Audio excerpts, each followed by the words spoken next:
अपराध पर ही नहीं हो रही है बल्कि चुनावी साल में सियासत सीटों को लेकर भी हो रही है। शनिवार को तेजस्वी के आवास पर इंडिया ब्लॉक के कोऑर्डिनेशन कमेटी की बैठक हुई। बैठक में सीट शेयरिंग को लेकर चर्चा हुई। सूत्रों की माने तो विकासशील इंसान पार्टी ने 62 सीटों पर चुनाव लड़ने की इच्छा जाहिर की, सूची भी सौंप दी और साथ में ऑप्शन खुले होने का दावा भी किया। तो क्या इंडिया ब्लॉक में दबाव बनाकर सीटों पर दावेदारी का खेल अब चरम पर पहुंच गया है या फिर पर्दे के पीछे का खेल कुछ और है?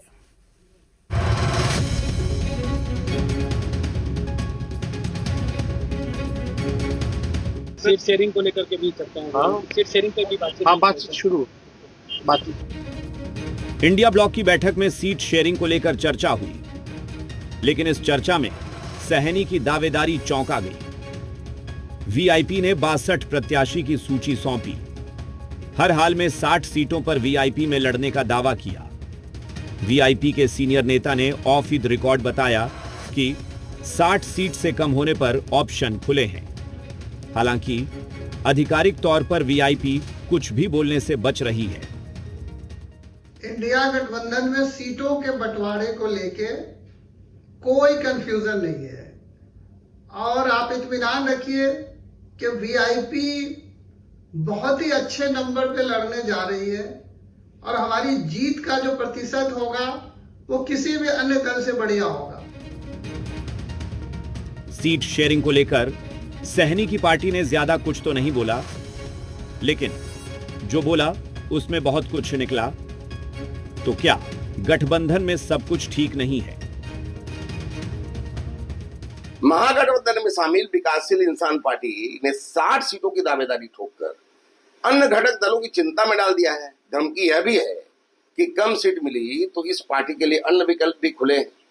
वैसे महागठबंधन ने अगस्त माह में सभी दावों पर अंतिम निर्णय लेने की बात कही है। होगा वही जो तेजस्वी यादव एंड कंपनी चाहेगी। कौन कितने सीट पर चुनाव लड़ेगा ये महागठबंधन का अंदरूनी मामला है, हमें उस पर नहीं जाना है। हम बस इतना जानते हैं कि चुनाव आते आते ये सभी महागठबंधन के घटक दल बिखर जाएंगे और अलग अलग चुनाव लड़ेंगे।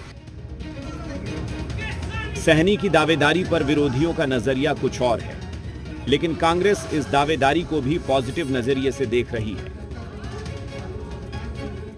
राजनीति में दावेदारियां बेहद महत्वपूर्ण होती हैं और इंडिया कोऑर्डिनेशन कमेटी बनी हुई है जहां पे सीट शेयरिंग की तमाम बातें होंगी। हाँ, दावेदारी कोई कितना भी सीटों पे कर सकता है और मुकेश सहनी जी अपनी दावेदारी कर रहे हैं ताकि वो अपने कार्यकर्ताओं का ज़्यादा मान सम्मान रख सके और तमाम राजनीतिक दल चाहते हैं कि वो ज़्यादा से ज़्यादा सीटों पे चुनाव लड़े। हालांकि इस मुद्दे पर आरजेडी ने अभी चुप्पी साध रखी है, लेकिन कब तक गठबंधन में सीटों की मांग के दबाव के कैसे सुलझाएंगे, इस सवाल का जवाब तो ढूंढना होगा ताकि वक्त रहते सब कुछ साफ हो जाए। ब्यूरो रिपोर्ट, जी मीडिया।